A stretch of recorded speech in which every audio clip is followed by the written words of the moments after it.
This is the Get Savvy Show, brought to you by the Reluctant Leader Academy. I'm your host, Mark Terrell, and on each episode, I'm going to help you get savvy to allow you and your business to grow.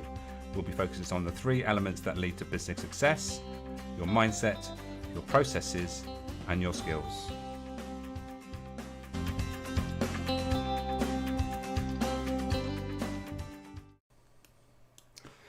Hello and welcome to this episode of the Get Savvy Show by the Reluctant Leader Academy, and I'm your host, Mark Terrell. And on today's show, I'm being joined by Ashley Bishop, and we're going to be talking about performance and well-being, getting savvy about those things. So I think we should bring Ashley on straight away. Let's crack on with the show and introduce you to Ashley. Ashley, welcome. Hello, thank you very much for having me. It's a pleasure. You have been on my podcast before, and so you're now come to step up to the live scenario of the Get Savvy Show. So before we, scary, isn't it? No, not really. Go live. So before we get stuck into the topic, just give us a bit of an intro about yourself, Ashley. Yeah, well, I've been running my own business I'm now in my 16th year, which makes me feel old, I must admit. You know, it's like I can turn around to people and say, in my day, this is what it was like. So yeah, it's good fun. Originally, the first version of my business, I suppose, I was that sort of traditional personal trainer. That's sort of my background. Standing over people, making them exercise and dishing out meal plans. How joyful was that? I created a very, very successful personal training business within the first 3 years. You know, I was fully booked, putting my prices up, had a waiting list, all that kind of stuff, which of course is great. Unfortunately, there is an issue with that because I was working every hour imaginable. So I stopped looking after me. I pulled on around about 3 stone. I couldn't walk up the stairs without getting out of breath. And I was very, very sort of, you know, behind the scenes was a completely different picture to what my clients and my peers saw. You know, I was very down and out, suffering from depression, and just really had no idea how to get out of this. And decided really one day, you know, enough was enough. Clearly, just knowing what to do here isn't enough. And that sort of around about 6 years ago led me on my journey to dive into neuroscience, you know, to find out, you know, why we don't do what we know we should be doing. You know, we all know what we should be doing to be able to perform at our best, you know, whether that's physically, mentally or emotionally. But having that information and actually doing something about it and implementing it are two totally different things. So yeah, fast forward to today, and I draw from my background, both from the health and wellness side of it, but also my own personal experience to help my clients to avoid sort of burning out and missing out on life. Yeah, that's really interesting, Ashley. And I've seen your journey from what you do and to what you've created now, and it's really been interesting and inspirational. I think you've done a fantastic job. And we'll get back to that in a minute with regards to how we, don't fall into those traps. But first thing we do with all my guests is to delve into their motivational map, which you've just completed not that long ago. So from your motivational map, we can see that the most important drive for you is being a specialist in what you do. Your second motivator is the creator, so you like to innovate and solve problems. And you also, being the spirit, you like your freedom and autonomy to make your own decisions. So the question is, how do you see those three motivations sort of showing up in the way you run your business? Yeah, it was a fascinating thing to sort of complete, and I think these really sum me up sort of perfectly. So for me, I don't believe you can be an expert in everything. So I've worked really hard over the past sort of 3 years to start bringing in external experts to work for me. So I've got although my core program is what I've created myself, I've got what I call the 3A framework. I do bring in several of these experts to assist. So for me, I've mastered my key areas, but I will bring in the relevant experts to help me and in turn help my clients get better results. My dad always said to me, you can be a jack of all trades or a master of none. And he is he's a carpenter by trade. He's a master craftsman by trade. So he was always like, actually, you can be a jack of all trades or a master of none, and which is it? And right. I chose to be a master in something and take after him. The creator, I love working with my clients. They all bring a different aspect. It's the stories, the struggles that they come to me with. They all are very, very similar and sort of all ring true with one another. But they're very, very unique, and the struggles, the challenges that we have to overcome are all completely different, which makes my life really, really good fun. And every day is a different day. Every day can be a school day. So we have to look at those creative solutions. And the spirit, honestly, I don't think I'm employable anymore. Is the best way to put that. I'm unemployable. I can't imagine anyone would want to give me a job. And if they chose to give me a job, I'm pretty sure I would be fired within the first day. If I had £1 for every time that had been said to me with regards to the spirit motivation. But it's important to recognise these things. And a couple of comments I've got to make on that. The expert thing is great because you want to be a specialist, and you obviously got the knowledge to be that person. But and I'm going from personal experience here, being that experts in my top 3, it can sometimes be almost like a double-edged sword, in that you want to be a specialist, but you never feel as if you're a specialist because you're always comparing yourself. Is that something that you resonate with? Oh, hugely. I've done a lot of work to stop comparing myself to others, because it just sucks your time away, it sucks your life away. If you can just really hone your skill, and I think then from the business perspective is when you start honing your skill, you may speak to a lot less people, and this may fall into niching, I suppose. But when you become that expert and hone your skills and your expertise, you're the people that you can help the most. That group becomes smaller and smaller and smaller, but those people love you for it because you just get them. You know exactly where they are and exactly how to help them. So it's really scary when you're doing that. And this has been my experience with Chips Chat about this. The past few years. This person is my ideal person. These people. Jumping all over the place, and then really going, do you know what? I'm just going to focus on this small group of people. There's enough of these people out there. For me, I don't need to be greedy and need millions of people to help. But if I could really help these people, but in a very in-depth way, is much more rewarding. It's scary when you're doing it, but when you start helping those people get truly transformational results, it's much more rewarding.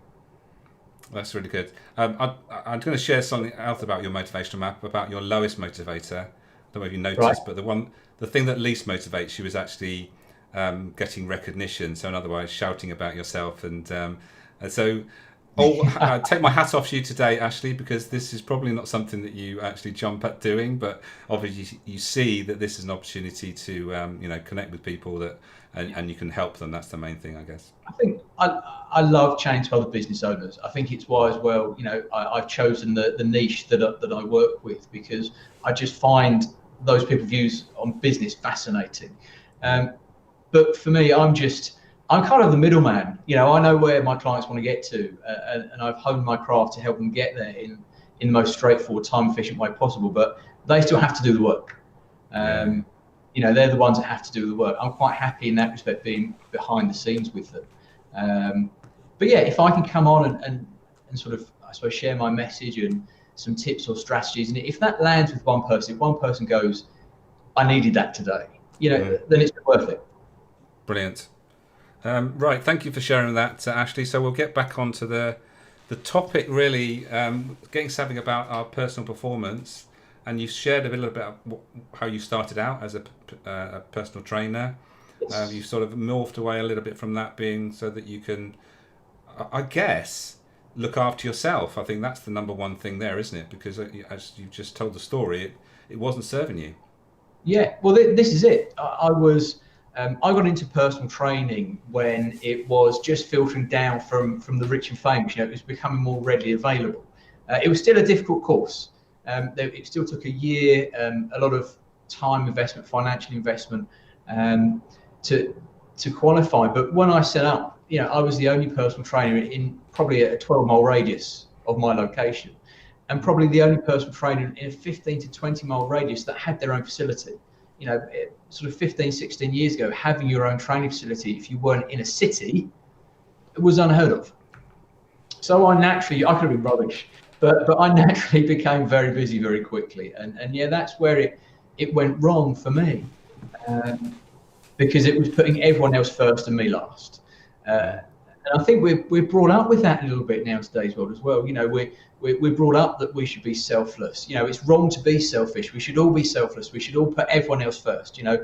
Our clients, our friends, our family, our pets, our next door neighbour's goldfish. Everyone should go first and we should go last.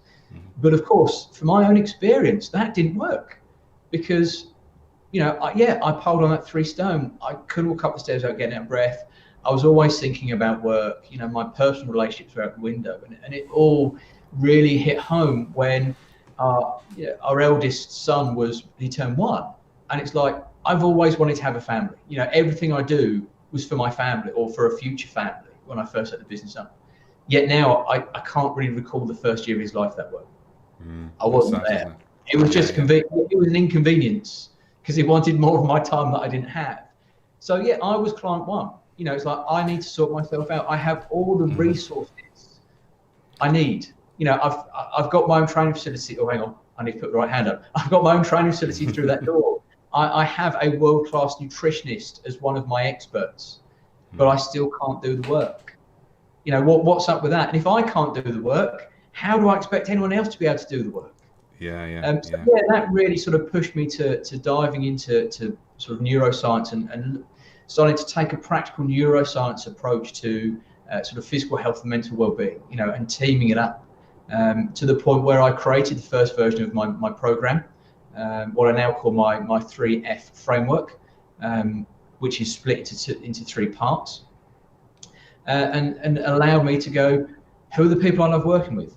People like me, coaches and consultants, people who are very passionate about helping their clients, yet put themselves last.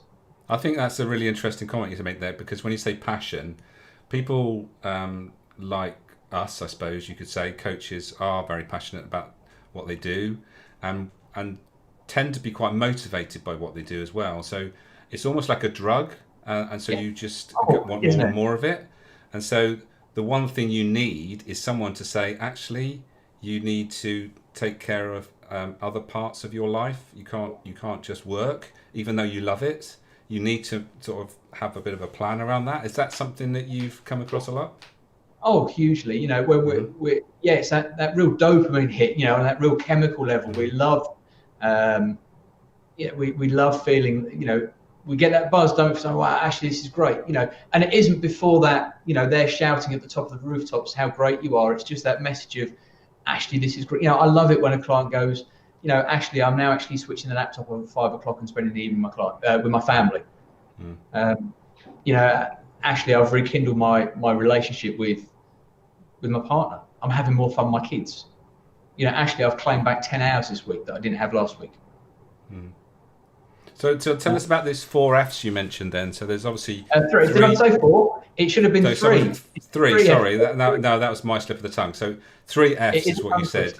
So what are these 4 F factors then that we need to know about?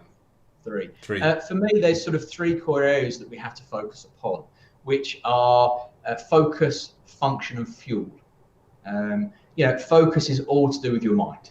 Obviously, I know it's something that you particularly focus on is mindset. So for me, I look at a very neuroscience-based level. What part of the brain are you sitting in most often? Do you have access to the creative part of your brain enough to do the work? And then tapping into, how do I stay focused throughout the day, especially when the day goes sideways, and it would be easy just to get caught up in the nitty-gritty. So we've got focus is 1. We then have function, and this is looking at even things like sleep, stress management, and physical movement, physical exercise. And then finally we have fuel, which is where we're looking at hydration, nutrition, and digestion. And it's all about, for me, there's 12 steps that we work through, and each step is tailored to optimize a specific area of your life, to a point where the time investment. A lot of business coaches talk about the financial return on your investment. Well, I talk about, the return on your time investment. What is your productivity levels now like? If you've invested 30 minutes in the morning to do, a breathing exercise and a physical workout, what return on that investment are you having? How much time is that giving you back throughout the day?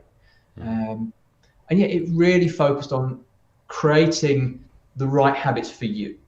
So although I know, because I've honed my craft over these past 16 years, I know what we have to focus on. I know what works and how to do it.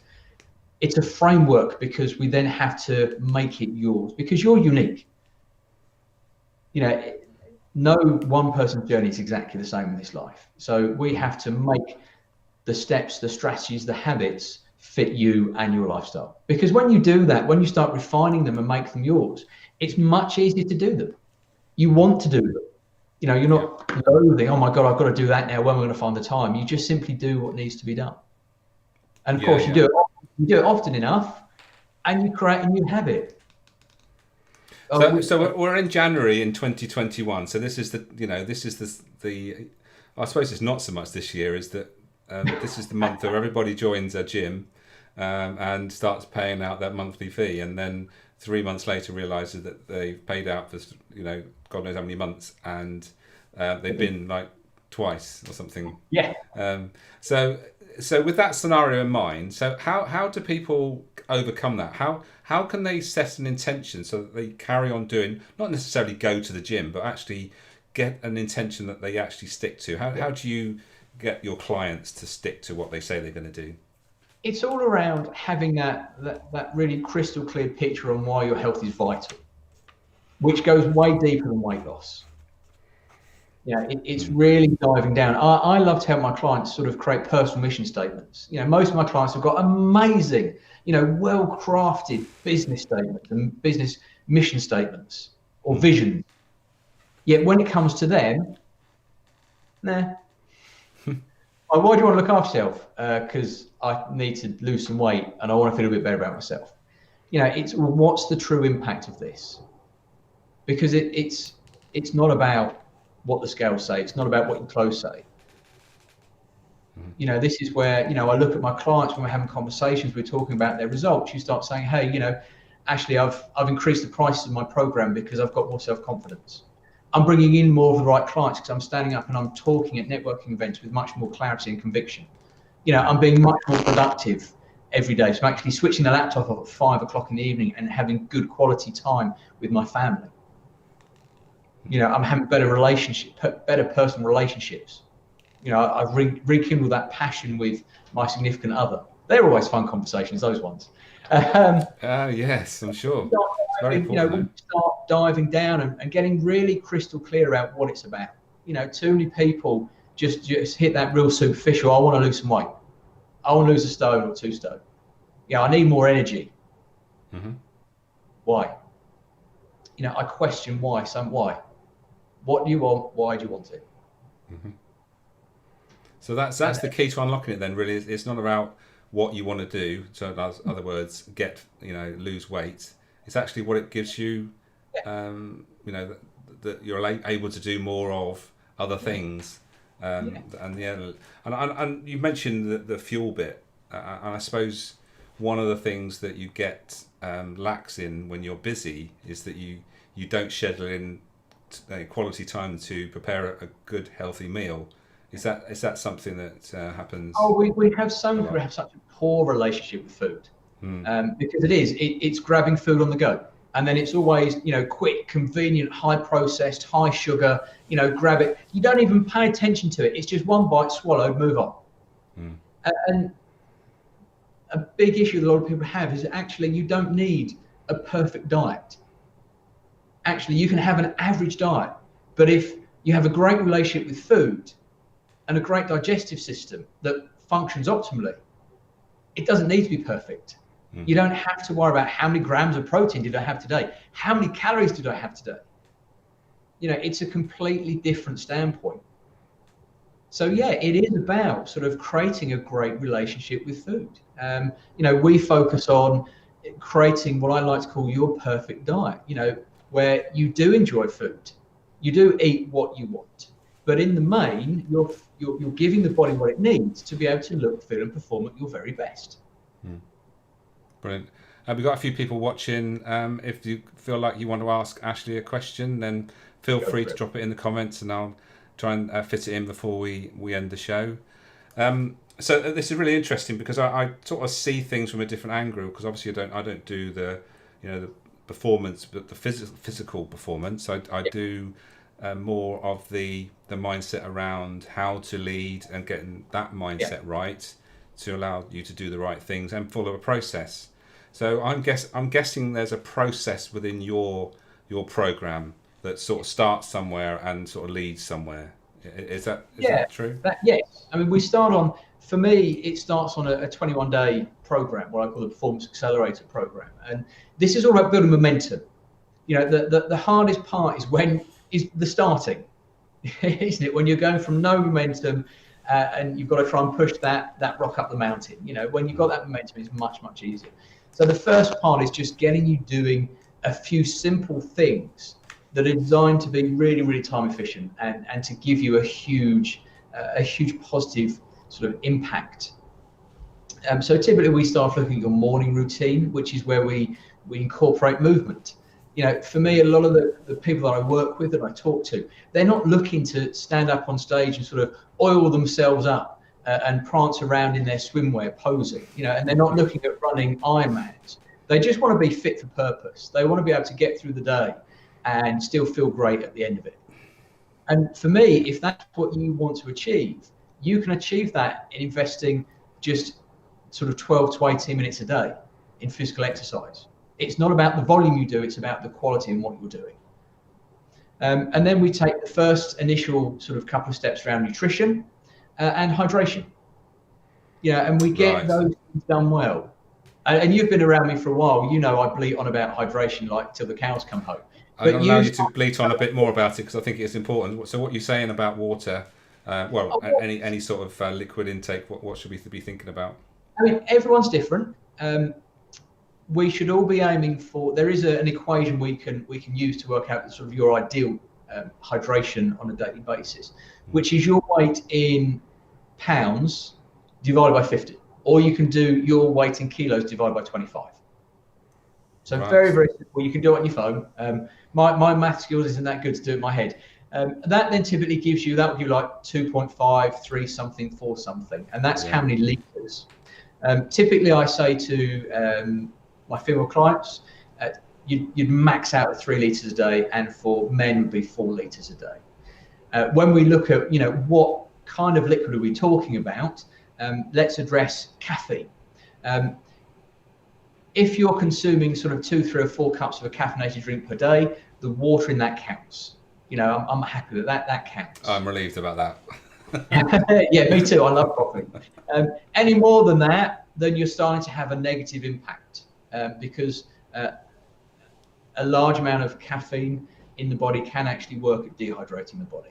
So 3 or 4 cups a day, ideally in the morning, because it can take up to 8 hours to get all the caffeine out of your system, depending upon the strength and everything like that. So yeah, but the benefits are huge. It helps clear up sort of brain fog. It helps you get more focused. It helps you your immune system is boosted as well. Hydration boosts your immune system, which is something that a lot of people need to focus on at the moment. Now, don't get me wrong, I'm not saying that by drinking more water, you're never going to get ill, but you do fight off illnesses at a better rate, and you do tend to get better quicker when you're hydrated. Hydration can help with weight loss as well. And one of the big ones, I don't want to go on, but one of the biggest ones that I love to share is if you're dehydrated by even sort of 2 to 4%. Now that's not a lot. A lot of people who don't drink a lot of water, they say, I'll probably drink a litre a day, but I probably have 3 or 4 cups of coffee a day. Those people are actually severely dehydrated. So mild dehydration, 2 to 3% isn't a lot. But if you're dehydrated by just 2 to 4%, that can reduce your productivity, your performance, your efficiency, whatever words best fit you, by 10 to 20%. Now, if we say, that's the equivalent of 1 to 3 hours a day potentially, you add that up, You know, if you're just working, you know, say Monday to Friday, that's 5 to 15 hours a week. That's 20 to 60 hours a month of inefficiency and reduced and lost productivity through being dehydrated. You know, yeah, it's a big factor. Yeah. If So how can you tell with your? Is there any other sort of signs that you are dehydrated? The best form of dehydration to really see the signs is, unfortunately, when you do go to the toilet, yes. What colour is your urine? All right. I didn't want to drag us to this level of conversation. No, it's good info. It's good info. There wants to be a little bit of colour to your urine, but if it's starting to get yellow or brown, then that signs that you're dehydrated. I was told once if it's white, if it's sort of white wine flavoured colour, then that's fine. Not flavour. There we go. As long as it isn't pure white wine. No, forget that bit. Let's edit that bit, not the flavour bit. So white wine, but if it starts looking like beer, then you're in trouble. Yeah, you've got a problem. Yeah. So that's sort of stuck. These metaphors seem to stick with me better than. Realistically, whenever you feel hungry, because the signs for thirst and hunger are very, very similar. So if you're someone that doesn't drink a lot at the moment and you believe that you probably are dehydrated, whenever you feel hungry, have a big drink of water. And you'll be amazed within 5-10 minutes, you're not hungry anymore. Because actually your body was sending you signals that you're actually thirsty. You were just misunderstanding those signals with, I'm hungry. That's a good tip. And I think with the time, I think we're running out of time. So I think that's a great way to finish, because it's a good message, and it's a simple message to remember that, you know, when you're going to maybe reach for a chocolate bar, then maybe you should reach for a glass of water instead. And, you know, the calorie intake is going to be drastically reduced, isn't it? That's it. Yeah. Fantastic. Ashley, really enjoyed it. Thank you for your time today to join us. So before I let you go, let's tell us where you can be found. Well, I've got my website, which is ashleybishophealth.co.uk. We have got a scorecard on there. So that's a health and performance scorecard. 40 questions. It's going to take about 15 minutes to complete. Your answers come directly to me. They're just multi-choice. You know, score yourself 1 to 10. It's not. You're not going to write War and Peace. Put it that way. That comes directly to me, and then I put your results into a personalised report and send that out to you with some tips on what you can look at doing. Or I tend to spend most of my time on LinkedIn. Right. That's where you can find me most of all. I try not to hang out on Facebook because it's very easy for Facebook to zap your time. Oh yes, indeed. LinkedIn's not a time zapping. Yes, great. Thank you for that, Ashley. And so you know where to find Ashley now. Check him out and do that scorecard. I recommend it, and you'll get some sort of feedback on, you know, where you are with regards to your health and where you're going with your performance. So thanks again, Ashley. We'll catch up with you very soon. Speak soon. Bye-bye.